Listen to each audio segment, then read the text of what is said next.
दोस्तों आज हम फैमिली लॉ जो है उसको कवर करने वाले हैं, जो कि हम लोग AIB 20 एग्जाम तैयारी कर रहे हैं। आज हम लोग फैमिली लॉ को पूरा कंप्लीट कवर करने वाले हैं। फैमिली लॉ में आपको हिंदू लॉ और मुस्लिम लॉ ये दोनों को कवर करने वाले हैं। जो फोकस एरिया था हमारा फैमिली लॉ में वो क्या सब था? पहला फोकस एरिया था ग्राउंड फॉर डिवोर्स, राइट, ये फोकस एरिया था। दूसरा था क्लास 1 ही हायर, ठीक है। उसके बाद तीसरा जो फोकस एरिया था fundamental of Muslim marriage, right. तो ये तीनों जो फोकस एरिया है हम लोग फैमिली लॉ में, ये तीनों को तीनों जो है आज हम लोग कवर करने वाले हैं। सबसे पहले देख लीजिए यहाँ पे ग्राउंड फॉर डिवोर्स जो है ये आपको कहाँ मिलेगा? ग्राउंड फॉर डिवोर्स आपको मिल जाएगा हिंदू मैरिज एक्ट 1955 में। और हिंदू मैरिज एक्ट 1955 का कौन से सेक्शन में मिलेगा? तो सेक्शन 13 में। सेक्शन 13 में है डिवोर्स, राइट। और सेक्शन 13 के अंदर ही बहुत सारे जो है सब सेक्शन है, इलस्ट्रेशन है और भी बहुत सारा कुछ है। तो आज हम लोग स्पेशली सबसे पहले जो है हम लोग देख लेते हैं जो धारा 13 है हिंदू विवाह अधिनियम 1955 का जो धारा 13 है वो क्या कहता है, कौन से ग्राउंड है जिस ग्राउंड के बेसिस पर कोई भी व्यक्ति चाहे वो मेल हो या फीमेल हो, हस्बैंड वाइफ कोई भी हो, यहाँ पे आप हस्बैंड या वाइफ कुछ भी देखो, यानी दोनों में से कोई भी अगर डिवोर्स फाइल कर रहा है तो उसमें जो है कौन से ग्राउंड होना चाहिए जिस ग्राउंड पे उसका डिवोर्स फाइल हो जाएगा कोर्ट के अंदर, फैमिली कोर्ट के अंदर, राइट। तो वो हिंदू मैरिज एक्ट 1955 के तहत जो है धारा 13 में उस बात का जिक्र किया गया है। आज हम लोग स्पेशली देख लेते हैं क्या क्या ग्राउंड है, राइट। आपको डायरेक्ट जो आपके पास होगा वो फैमिली लॉ होगा, जिसमें कि हिंदू लॉ भी है और मुस्लिम लॉ भी है। इसमें बहुत सारे एक्ट जो है इंक्लूड है, जैसे द हिंदू मैरिज एक्ट 1955 है, द हिंदू सक्सेशन एक्ट 1956 है, the Hindu minority and guardianship act 1956 है, the Hindu adoption and maintenance act 1956 है, the Hindu disposition of property act 1916 है।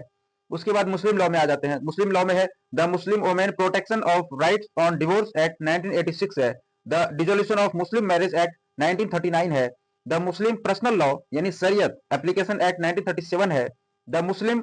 Women protection of rights on marriage act 2019 है। तो ये सारे के सारे जो है जो एक्ट है वो हिंदू लॉ और मुस्लिम लॉ ये दोनों के हैं और ये दोनों मिलकर के हो जाता है फैमिली लॉ। तो फैमिली लॉ का जो बैरेक्ट है इसमें बहुत सारे एक्ट है, तो उसमें से आप अपना जो बैरेक्ट है फैमिली लॉ का उसमें से आ जाइए हिंदू मैरिज एक्ट 1955 के अंदर, और उसमें जो है आप सेक्शन 13 में पहुंच जाइए जो कि बात करता है डिवोर्स का यानी तलाक, जो विवाह विच्छेद होता है उसकी बात कर रहा है। तो इसमें देखिए धारा 13 में क्या कह रहा है, कोई भी विवाह यह इस अधिनियम के प्रारंभ के चाहे पूर्व अनुष्ठापित हुआ हो चाहे पश्चात,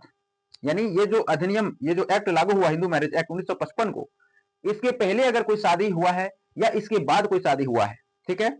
पति अथवा पत्नी द्वारा उपस्थिति अर्जी पर विवाह विच्छेद की डिक्री द्वारा इस आधार पर विघटित किया जा सकेगा कि, अब ये सारा आधार दिया है, ग्राउंड दिया है, यानी बोल रहा है कि ये जो धारा है 13 विवाह विच्छेद वाला डिवोर्स वाला, ये लागू किस पे होगा? चाहे कोई शादी ये कानून के लागू होने से पहले हुआ हो चाहे कोई शादी इसके बाद हुआ हो, सभी शादी पे जो है ये जो धारा 13 है डिवोर्स वाला, ये सारे के सारे जो ग्राउंड है धारा 13 के अंदर ये जो है उस पर लागू होगा। अब ग्राउंड क्या सब है देख लेते हैं। जो धारा 13 है उसका फर्स्ट ग्राउंड जो है वो देखते हैं। पहले धारा 13 का फर्स्ट ग्राउंड क्या है वो देख लेते हैं। दूसरे पक्षकार में विवाह के अनुष्ठापन के पश्चात अपने पति या अपनी पत्नी से भिन्न किसी व्यक्ति के साथ सेक्स या मैथुन किया, यानी पहला ग्राउंड दिया अगर एडल्ट्री में है, चाहे हस्बैंड है चाहे वाइफ है, अगर वो दोनों में से कोई भी एक जो पार्टनर है वो एडल्ट्री में है तो दूसरा पार्टनर जो है डिवोर्स केस फाइल कर सकता है उस ग्राउंड पे कि वो एडल्ट्री में है उसका पार्टनर, ठीक है। अगर हस्बैंड एडल्ट्री में है तो वाइफ जो है उस ग्राउंड पे डिवोर्स फाइल कर सकती है। अगर वाइफ एडल्ट्री में है तो हस्बैंड को ये राइट है कि वो उस ग्राउंड पे जो है डिवोर्स फाइल कर सकता है, राइट। तो पहला ग्राउंड हो गया एडल्ट्री, यानी अगर कोई दोनों में से कोई भी पार्टी एक्स्ट्रा मैरिटल अफेयर में है तो। दूसरा ग्राउंड है दूसरे पक्षकार ने विवाह के अनुष्ठापन के पश्चात अर्जीदार के साथ क्रूरता का व्यवहार किया है, यानी क्रुएल्टी वाला मैटर है। पहला हो गया एडल्ट्री और दूसरा है क्रुएल्टी, यानी किसी तरह से जो है मानसिक और शारीरिक रूप से प्रताड़ित किया है, मारपीट किया है, घरेलू हिंसा किया है। 498A आईपीसी, 304B आईपीसी, ये सब के अंतर्गत कोई भी प्रकार का, या डीबी एक्ट जो 2005 का है डोमेस्टिक वायलेंस एक्ट, यानी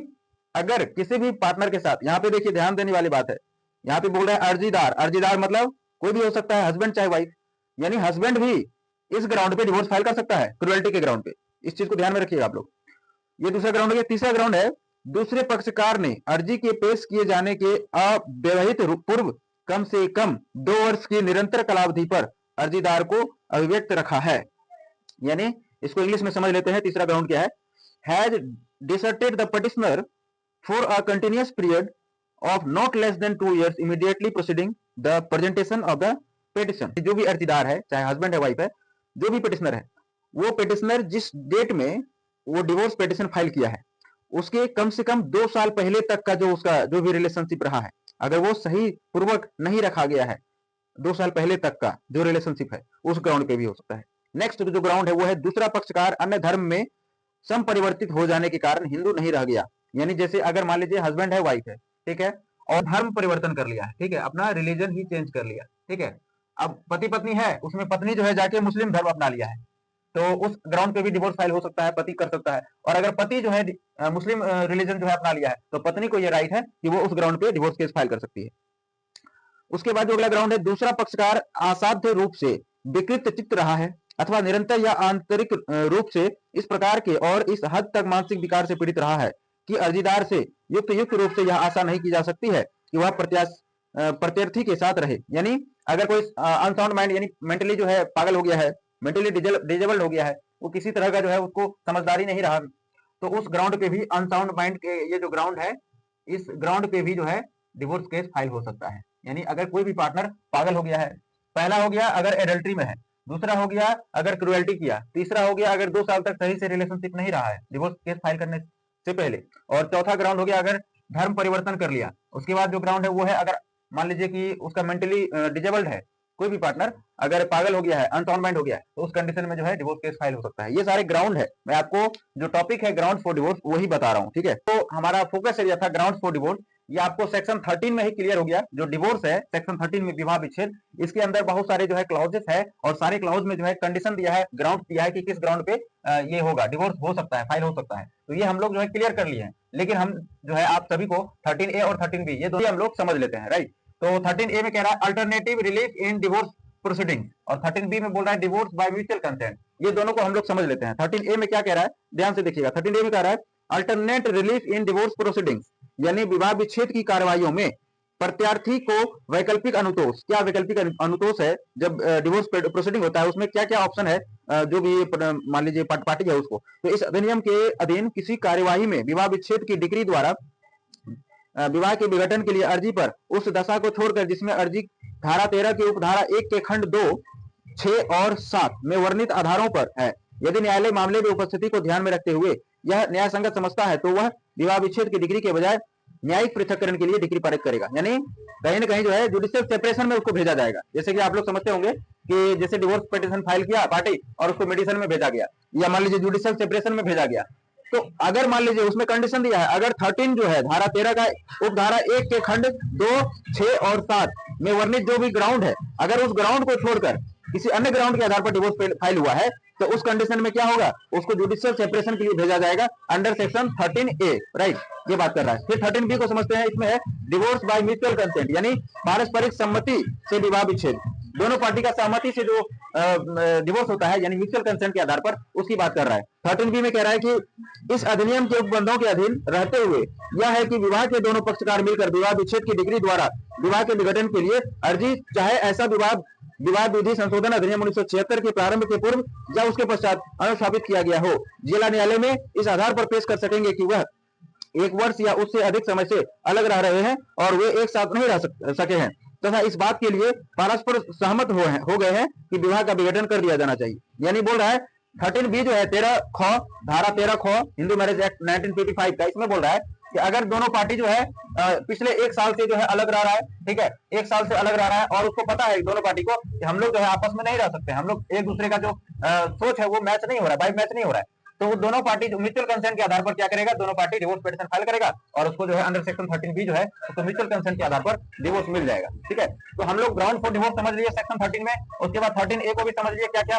प्रोसीडिंग होता है, प्रोसीडिंग के दौरान क्या रिलीफ होता है उसको हम लोग समझ लिए 13A में, और म्यूचुअल कंसेंट के आधार पर जो डिवोर्स होता है 13B में, ये हम लोग क्लियर कर लिए, ठीक है। अब हम लोग दूसरा टॉपिक पे आते हैं, क्लास 1 हायर। तो सबसे पहले आपको मैं बता दूं, क्लास 1 हायर की बात करूं अगर, तो ये आपको कहां पे मिलेगा, यहाँ पे देखिए, ये आपको मिल जाएगा हिंदू सक्सेशन एक्ट 1956 में, यानी हिंदू उत्तराधिकार अधिनियम जो है 1956 का, उसमें आपको मिल जाएगा सेक्शन 9 में, धारा 9 में जब आप देखिएगा तो उसमें लिखा हुआ है order of succession among heirs in the schedule, यानी अनुसूची में के वारिसों के बीच उत्तराधिकार का क्रम। यानी इसमें बोल रहा है कि अनुसूची में विनिर्दिष्ट वारिसों में के वर्ग 1 यानी क्लास 1 में के वारिस एक साथ और अन्य सब वारिसों का अपवर्जन करके अपभागी होंगे वर्ग 2 में की पहली प्रविष्टि में के वारिसों को दूसरी प्रविष्टि के वारिसों की अपेक्षा अधिमान प्राप्त होगा, दूसरी प्रविष्टि के वारिसों में के तीसरी प्रविष्टि के वारिसों की अपेक्षा अधिमान प्राप्त होगा। इस प्रकार जो है आगे का क्रम जो है अधिमान प्राप्त रहेगा, ये क्रम चलता रहेगा। तो आप जो अभी जो हम बोले आपको कुछ समझ में नहीं आया होगा, अभी आपको छोटा सा एग्जांपल देके समझा रहे हैं। ए जो है, ए नाम का व्यक्ति है, ठीक है, और ए के पास बहुत सारा संपत्ति है, प्रॉपर्टी है, ठीक है, ए के पास बहुत सारा प्रॉपर्टी है, और ए जो है मरने से पहले कोई वसीयत नहीं बनाया, यानी विल बना करके नहीं गया। तो ए तो मर गया, लेकिन उसका बहुत सारा प्रॉपर्टी है जो वसीयत भी नहीं किया, वसीयत करके नहीं किया, विल बना के नहीं किया। तो उस कंडीशन में ए का जो प्रॉपर्टी है उसमें किसका अधिकार होगा, इसकी बात कर रहा है। तो मैं उसको एक्सप्लेन कर रहा हूं। जैसे ए का जो है मान लीजिए वाइफ है, ठीक है, या चाइल्ड है, या मान लीजिए कि मदर है, ठीक है, और उसका ब्रदर है, ठीक है, और सिस्टर है, और फादर है। तो ए तो मर गया, लेकिन उसके पास क्या क्या है, वाइफ भी है, चाइल्ड भी है, मदर भी है, ब्रदर भी है, सिस्टर भी है, फादर भी है, ये सब है। तो जितना भी शेड्यूल है, जो शेड्यूल में इस बात का जिक्र किया गया है, जो शेड्यूल है, ये देखिए जो शेड्यूल है इसमें सक्सेशन एक्ट का जो शेड्यूल है उसमें बताया गया है क्लास 1 में कौन सब होगा, क्लास 2 हायर्स कौन है। तो क्लास 1 हायर्स मैं आपको बता दूं, क्लास 1 हायर्स होता है कौन, वाइफ, चाइल्ड या मदर, ये तीनों में से कोई एक हो सकता है क्लास 1 हायर, ठीक है। जैसे अगर वाइफ है तो सबसे पहले वाइफ होगा, अगर वाइफ नहीं है तो चाइल्ड होगा, अगर वाइफ और चाइल्ड दोनों नहीं है तो मदर होगा। यानी क्लास 1 हायर जो है इस तरह से चलता है, पहले वाइफ फिर चाइल्ड फिर मदर, ये तीनों हो गया क्लास 1 हायर, ठीक है। और क्लास 2 हायर कौन कौन होगा, तो क्लास 2 हायर हो गया ब्रदर, सिस्टर, फादर। यानी सबसे पहले किस हो जाएगा, ब्रदर, अगर नहीं है ब्रदर, सिस्टर, सिस्टर भी नहीं है तो फादर। यानी इस तरह से जो है ना ये क्लास 2 हायर है। तो मैं आपको क्लियर करना चाहता हूं, ये जो क्लास 1 और क्लास 2 है ये शेड्यूल के अकॉर्डिंग से है, इसमें क्लास 3 भी है, क्लास 4 भी है, क्लास 5 भी है, इस तरह से ये चलता रहेगा। तो यहाँ पे इसमें बोल रहा है order of succession among heir in the schedule, यानी उसमें जो प्रॉपर्टी मिलेगा, जैसे ए का प्रॉपर्टी है, ए मर गया, तो ए का प्रॉपर्टी अगर मान लीजिए उसका वाइफ है, चाइल्ड है, मदर है, सब कोई है, तो उसका प्रॉपर्टी पे सबसे पहले किसका अधिकार होगा, वाइफ का, ठीक है। अगर वाइफ नहीं है, ठीक है, चाइल्ड है, तो उसका प्रॉपर्टी पे चाइल्ड का अधिकार होगा, अगर वाइफ भी नहीं है, चाइल्ड भी नहीं है, तो मदर का अधिकार होगा, ठीक है। तो अगर क्लास 1 में से ये तीनों में से कोई नहीं है, मान लीजिए तीनों में से कोई नहीं, तब जाके क्लास 2 वाले को मिलेगा। यही सेक्शन 9 में बोल रहा है, सेक्शन 9 में ये बोल रहा है कि पहले जो है ना क्लास 1 वाले को मिलेगा, ठीक है, और जब क्लास 1 वाला एक भी नहीं रहेगा तब क्लास 2 को मिलेगा, और क्लास 2 भी अगर नहीं रहेगा तब क्लास 3 को मिलेगा, क्लास 3 भी नहीं रहेगा तो क्लास 4 को मिलेगा, क्लास 4 भी नहीं रहेगा तो क्लास 5 को मिलेगा। कहने का तात्पर्य मेरा ये हुआ कि जब भी सेक्शन 9 में बोल रहा है, जब भी कोई व्यक्ति का जो है मान लीजिए कि इस तरह का होगा, सक्सेशन वाला बात आएगा, उत्तराधिकार वाला, तो वो उत्तराधिकारी वही होगा जो ऊपर में है, यानी जैसे क्लास 1 वाला जो है क्लास 2 से ऊपर होगा, क्लास 2 वाला क्लास 3 से ऊपर होगा, क्लास 3 वाला क्लास 4 से ऊपर होगा, क्लास 4 वाला क्लास 5 से ऊपर होगा। तो ये क्रम चलता रहेगा, पीढ़ी दर पीढ़ी जो है ये क्रम चलता रहेगा। ये बात कर रहा है आपको जो है section 9 order of succession among heirs in the schedule. ये कहां पे बात कर रहा है, क्लास 1 हायर। तो यहाँ पे जो हमारा फोकस एरिया था क्लास 1 हायर पे, हम लोग तो क्लास 1 और क्लास 2 को भी समझ लिए और सेक्शन 9 को भी समझ लिए, यानी हम लोग कुछ ज्यादा ही समझ लिए, ठीक है। तो ये एग्जांपल के अकॉर्डिंग से आपको समझ में आ गया होगा। अब हम लोग जो है तीसरा जो हमारे पास जो टॉपिक था फंडामेंटल ऑफ मुस्लिम मैरिज, इस पे आ जाते हैं। लोग का जो दो फोकस एरिया था, जो ग्राउंड था फैमिली लॉ में, हम लोग कवर कर चुके हैं ग्राउंड फॉर डिवोर्स और क्लास 1 हायर, ठीक है। ये हो गया हिंदू मैरिज एक्ट 1955 के तहत, और ये हो गया हिंदू सक्सेशन एक्ट 1956 के तहत। अब हम लोग बात करते हैं fundamental of Muslim marriage. Fundamental of Muslim marriage जो है आपको बहुत सारे जो मुस्लिम कानून है उसमें मिल जाएगा, जैसे शरीयत हो गया, एप्लीकेशन एक्ट हो गया, बहुत सारा है हिंदू मुस्लिम वाला जो कानून है। लेकिन मैं आपको बस यहाँ पे शॉर्ट में बताना चाहूंगा, ये जो कानून है, ये जो एक्ट है the dissolution of Muslim marriage act 1939, इसका धारा 2 को जब हम पढ़ेंगे तो समझ में आ जाएगा क्या क्या जो फंडामेंटल है, जो मुस्लिम मैरिज का क्या ग्राउंड है, डिवोर्स का या शादी का क्या क्या फंडामेंटल रूल्स है, वो सारा कुछ इसमें बताया गया है। तो हम लोग सिंपली जो है the dissolution of Muslim marriage act 1939 का जो कानून है उसको हम लोग अच्छे से समझ लेते हैं। हमें फंडामेंटल ऑफ मुस्लिम मैरिज भी समझ में आ जाएगा और ग्राउंड भी समझ में आ जाएगा क्या क्या ग्राउंड हो सकता है डिवोर्स का। मुस्लिम विवाह विच्छेद अधिनियम 1939, ठीक है, ये 1939 का कानून है। कहीं ना कहीं जो है इसमें बोल रहा है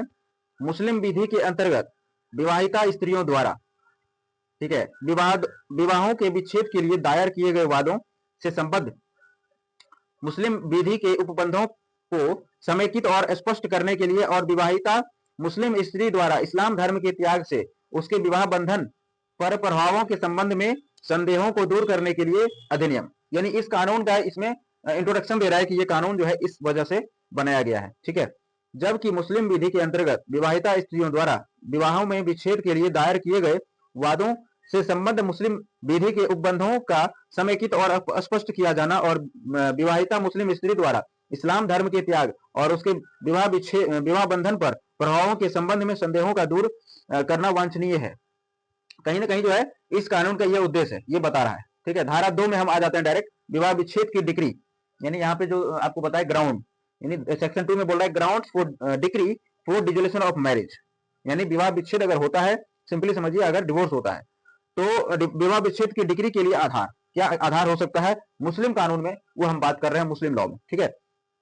मुस्लिम विधि के अंतर्गत विवाहिता स्त्री निम्नलिखित आधारों में से किसी एक अधिक आधारों पर अपने विवाह के विच्छेद के लिए डिग्री प्राप्त करने की हकदार होगी। अब क्या क्या ग्राउंड है देखिए, यह कि 4 वर्षों से पति के विषय में जानकारी प्राप्त नहीं है, यानी अगर कोई मुस्लिम महिला है और उसका पति जो है 4 साल से उसके पास नहीं आया है, 4 साल से जो है उसको कोई खोज खबर नहीं है, कोई फोन कॉल नहीं किया है, कुछ पता नहीं है कहाँ गया नहीं गया, उसके पास नहीं आया है और ना ही कोई उसको पता चला है उसका पति के बारे में, तो उस कंडीशन में उसको जो है विवाह विच्छेद कर सकती है, फाइल कर सकती है, डिग्री मिल सकता है उसको। ठीक है, दूसरा है कि यह कि 2 वर्षों से पति ने उसके भरण पोषण में अपेक्षा की है या उसका प्रबंध करने में असफल रहा है। अगर 2 साल से पिछले 2 साल से जो है मेंटेनेंस नहीं किया, खर्चा नहीं उठाया, ठीक है, तो इस कंडीशन में भी हो सकता है। यह कि पति को 7 वर्षों या अधिक के कारावास का दंडादेश किया दिया है, अगर कोर्ट के द्वारा न्यायालय के द्वारा पति को 7 साल का सजा हो गया है या उससे अधिक का सजा हो गया है, उस ग्राउंड पे भी डिवोर्स फाइल कर सकती है, यानी विवाह विच्छेद कर सकती है वो मुस्लिम महिला।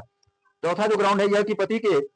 पति ने 3 वर्षों से बिना युक्ति संगत कारण के अपने वैवाहिक दायित्वों का निर्वहन नहीं किया, यानी 3 साल से जो है बिना किसी कारण से उसको जो वैवाहिक सुख है वो नहीं दे रहा है अगर हस्बैंड, उस कंडीशन में भी कर सकती है। पांचवा जो है ग्राउंड यह कि पति विवाह के समय नपुंसक था और जब तक वैसा ही है, यानी विवाह जब किया तो उस समय जो है वो नपुंसक था और अभी तक जो है वो नपुंसक ही है, उस कंडीशन में भी फाइल कर सकती है, मिल सकता है उसको विवाह विच्छेद यानी डिवोर्स हो सकता है। यह कि पति 2 वर्षों से पागल है, 2 साल से पागल हो गया है, पागल है